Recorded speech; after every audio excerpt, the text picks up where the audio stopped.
Hello friends. So today we are going to talk about internet applications. Now as you all know, internet applications we all use in this day and age. I think it is absurd or preposterous to talk about internet applications because in one way or another we use internet in our daily life. But as it is in our syllabus, so we have to complete this topic and let's get started.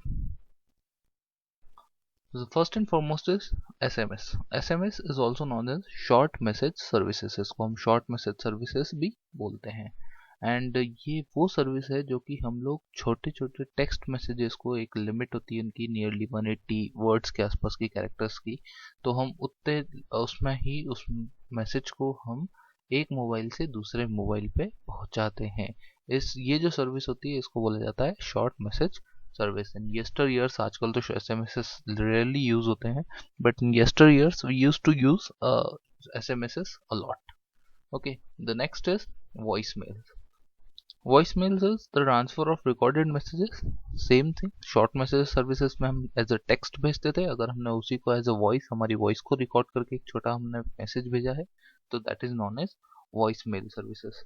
In India, we have not used voicemail that much, but in other parts of the countries, voicemail has been used very much uh, regarding when a person is not available. जब एक person available नहीं होता था तो वहाँ पे उस समय हम लोग voicemails का use करा करते थे. नेक्स्ट इज ईमेल और इलेक्ट्रॉनिक मेल. आप सभी को पता है ईमेल क्या होता है, इलेक्ट्रॉनिक मेल क्या होता है, but let us explain it. Okay, so email और इलेक्ट्रॉनिक मेल जो होता है वो एक यूज़र को अलाउ करता है ताकि वो कोई एक मैसेज को रिसीव कर सके या सेंड कर सके, that to electronically across our internet, across the world of computers. Okay, जो आप पुराने टाइम में चिट्ठी पत्री लिखते थे, हाथ से लिख के उसको ऊपर पोस्ट करने जाते थे, वही सेम चीज, वही मेल आप अगर इलेक्ट्रॉनिकली कर रहे हैं तो that is known as email. एक टिपिकल ईमेल के अंदर हम लोग दो चीजें देखने को मिलता है हमको. वहाँ पे मैसेज का हेडर मिलता है और मैसेज की बॉडी मिलती है. सो मैसेज हेडर में जो होता है वहाँ पे हमको देखने को मिलते हैं सेंडर मेल एड्रेस, जिसने भेजा है. जब आप सेंड करते हैं तो आप लोगों को देखा होगा वहाँ पे आपके फॉर्म में ऑटोमेटिकली आपका एड्रेस, जिस ईमेल एड्रेस से आप उस मेल को भेज रहे हैं, वो लिखा हुआ जाता है. ऑब्वियस सी बात है, हम मेल करेंगे तो हमको पता होना चाहिए हमको किसको भेजना है, तो हमको चाहिए होता है recipients mail address, that is also known as to. Okay, वहाँ पे हम टू में जिसको हमको भेजना होता है उसका मेल एड्रेस वहाँ पे हम डालते हैं. Okay, then there are two different columns down there, that is known as CC and BCCs. Most of you not know, may not know that what CC and BCC stands for. Okay, so for that, let me explain a little bit over here. So CC is these both are used for copy of the mail. Okay, carbon copy. CC means carbon copy. सो आपको अगर आप चाहते हैं कि ये mail आप अगर किसी बंदे को भेज रहे हैं, जैसे like in company and structure of an organization, what happens if you are sending some mail to someone, you have to report it the same to your higher authorities. तो आप वहाँ क्या करते हैं, उनकी एक कार्बन कॉपी अपने higher authorities को भी सेंड करते हैं. सो वो जो सीसी एंड बीसीसीज होते हैं, तो हम उनको देख लेते हैं. सीसी मतलब कार्बन कॉपी किसी को सेंड करना. जब आप किसी को सीसी में अगर मेल करते हैं, जब हम उनके उनके मेल एड्रेसेस को सीसी में डालते हैं, सो जो जो रिसिपेंट है जिसको आपने भेजा है, वो देख सकता है कि आपने इसकी कॉपी किस किस को भेजी, कौन कौन से ईमेल एड्रेसेस पे आपने इसकी कॉपी भेजी. Whereas if you are using BCCs, है ना, अगर आपने बीसीसीज यूज करा तो बीसीसी का फुल होता है blind carbon copy. Blind in the sense जो रिसिपेंट है जिसको आपने मेल भेजा है उसको नहीं दिखेगा कि आपने इस मेल की कॉपी और किस किस को भेजी. So these are the use for CC and BCC. Then message bodies होती है जिसमें आपका सब्जेक्ट ऑफ द मैसेज आ जाता है और body of the email, actual body of the email आ जाता है. लास्ट में हम लोगों का ईमेल सिग्नेचर्स होता है. बहुत लोग आजकल यूज करते हैं ईमेल सिग्नेचर्स को. जो ईमेल सिग्नेचर्स होते हैं वहाँ पे आपका नाम, आपका कंपनी, आपकी कंपनी में अगर आपका टाइटल है तो वो आपका टाइटल और ये सब चीजें वहाँ पे लिखी हुई है. ओके, नेक्स्ट है चैट. चैट आज की तारीख में, in this day and age, everyone is using them as of now. अगर मैं आज अभी इस समय बोल रहा हूँ तो there are millions and billions of chat messages that has been sent right away, right in this second, in this moment.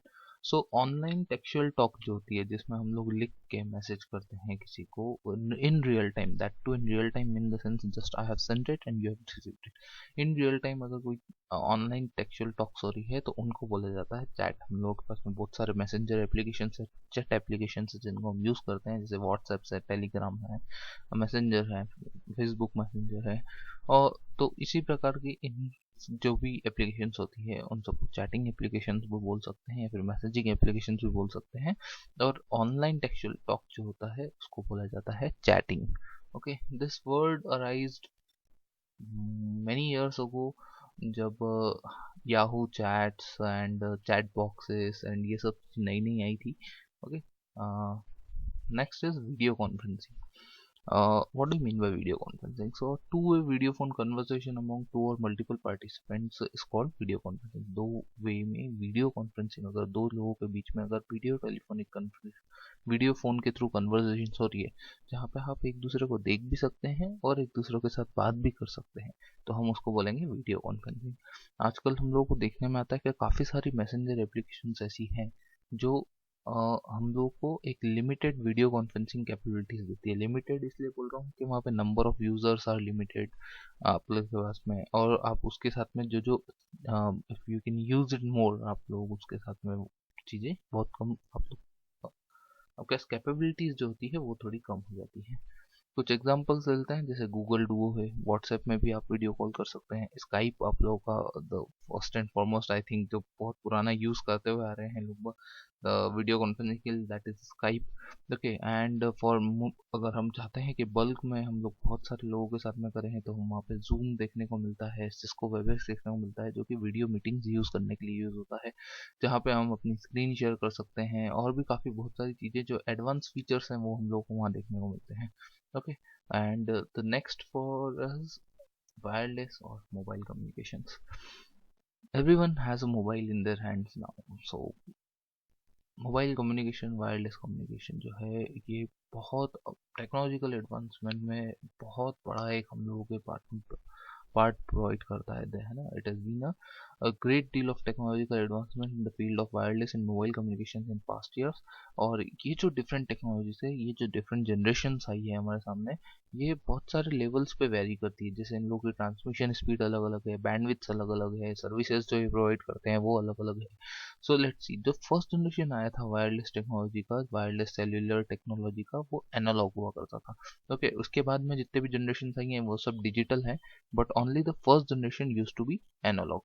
So the first commercially automated cellular network जो था वो जापान में निप्पॉन टेलीग्राफ एंड टेलीफोन करके company NTT ने 1979 में launch करा था।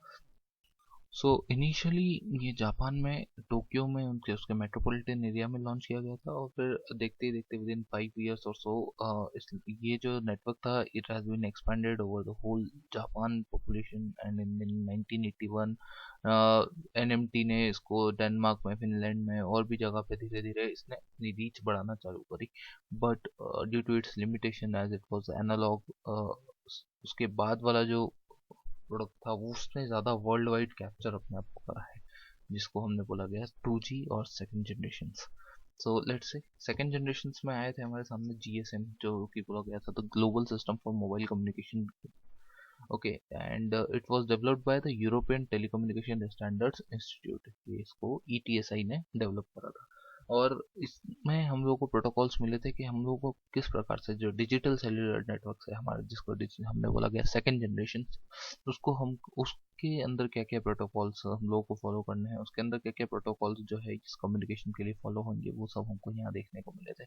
Okay, इसने यूजर्स को रोमिंग फैसिलिटी प्रोवाइड करी, ताकि हम एक जगह से, जैसे हम लोगों ने जब फर्स्ट जनरेशन कॉल था तो फर्स्ट जनरेशन में ये होता था जिस जगह के लिए आपने वो मोबाइल नेटवर्क लिया है उस सिटी के बाहर आप उसको यूज नहीं कर सकते थे, but here roaming facilities available हुई। आप जब अपने स्टेट्स को छोड़ के दूसरे स्टेट में जाते हैं तो वहाँ पे भी रोमिंग में भी आप बात कर सकते थे। देन आपकी वॉइस क्वालिटी इंप्रूव हुई, शॉर्ट मैसेज सर्विसेज यहाँ पे हमको देखने के मिले। ओके, सो आप देख रहे हैं फर्स्ट जनरेशन से सेकंड जनरेशन में फिर टेक्नोलॉजिकल एडवांसमेंट हुए, हम लोग सर्विसेज अच्छी देखने को मिली थी। सो इन CDMA और कोड डिवीजन मल्टीपल एसेस में क्या हुआ था कि जब डिजिटल सेल्युलर टेक्नोलॉजिकल एडवांसेस हुए तो उसमें हम लोगों ने देखने को मिला कि जो इंटायर बैंडविड्थ था हमारे पास में स्पेक्ट्रम का, जो उसको हम लोगों ने क्या करा, डिवाइड करा अलग अलग यूजर्स के लिए, सर्वल यूजर्स उसमें दिए गए ताकि वो उसी स्पेक्ट्रम पे जो उनको बैंडविड्थ प्रोवाइड की गई है उसी पे वो ट्रांसमिट कर सके। इसके अलावा बहुत सारे पीपल ने मल्टीपल सेलफोन्स पे एक ही टाइम पे सेम चैनल पे हम लोग ने बैंडविड्थ और फ्रिक्वेंसीज को शेयर करना चालू करा था। Okay, the next is third generation. जब थर्ड जनरेशन मोबाइल टेक्नोलॉजी आई या वायरलेस टेक्नोलॉजी आई तो इसमें क्या हुआ, जो हमारी स्पीड है, ट्रांसमिशन स्पीड है, वो बढ़ गई। यहाँ पे हमको मल्टीमीडिया से देखने को मिला, हम ऑनलाइन वीडियोस देख सकते थे। ओके, और इसी के साथ में हम लोगों ने यहाँ पे ग्लोबल रोमिंग देखने को मिली, जिसमें हम लोग एक जगह से दूसरी जगह तक पूरी रोमिंग कर सकते थे। ओके, यहीं पे हम लोगों ने 3G का जो है मोस्टली यूज हमको देखने को मिला मोबाइल फोन्स में, हैंडसेट्स में, जिससे हम फोन्स कर सकते थे इंटरनेट। यहाँ पे हम लोगों को देखना मिला कि इसका जो ट्रांसफर रेट था वो नियरली 144 किलोबिट्स पर सेकेंड के आसपास में हम लोगों को ट्रांसफर स्पीड देखने को मिली, जिसके कारण से हम वीडियो कॉल्स के लिए इसको यूज़ कर सकते थे, मोबाइल टीवी के लिए इसको यूज़ कर सकते थे। तो हम लोग मोर टेक्नोलॉजिकल एडवांसमेंट देखने को मिले, काफ़ी अच्छी सर्विसेज देखने को मिली। Then comes 4G, fourth generation आया जिसने थर्ड जनरेशन के को सक्सीड करा। और जो फोर्थ जनरेशन के साथ में हम लोग को नेक्स्ट वेव आई उसमें और ज़्यादा टेक्नोलॉजिकल एडवांसमेंट मिले, हमारा कम्युनिकेशन जो नेटवर्क है वो और स्ट्रांग हुआ, हम लोगों को और अच्छे ट्रांसफर रेट्स देखने को मिले, जिसमें हम लोगों को मेगाबिट्स पर सेकंड तक, मतलब यहाँ तक कि गीगाबिट्स पर सेकंड तक की क्राइटेरिया 4G के अंदर में है। सो द थिंग इज हम लोग को मेगाबिट्स तक देखने को, हम लोग को ट्रांसमिशन रेट्स देखने को मिलना चालू हुए। और इसी के साथ में हम लोगों को काफ़ी सारी सर्विसेज हम लोग को, जैसे कि वॉइस ओवर इंटरनेट प्रोटोकॉल और VoIP, हमको ये भी देखने को मिला, जिसमें हम लोग जो नॉर्मल हमारे जो ट्रेडिशनल कॉल्स होते थे, आजकल हम उन्हीं कॉल्स को इंटरनेट के थ्रू करने लग गए हैं, इंटरनेट के थ्रू हम लोग उन कॉल्स को यूज़ करते हैं। ओके, देन आफ्टर 4G के बाद में हम लोगों को फिफ्थ जनरेशन देखने को मिलेगा। अभी fifth generation is still in development और अच्छी तरीके से अभी लॉन्च नहीं हुआ है, and we'll come to know as it launches. We will talk about that. Okay, it's not in our syllabus right now. And cloud computing, what do you mean by cloud?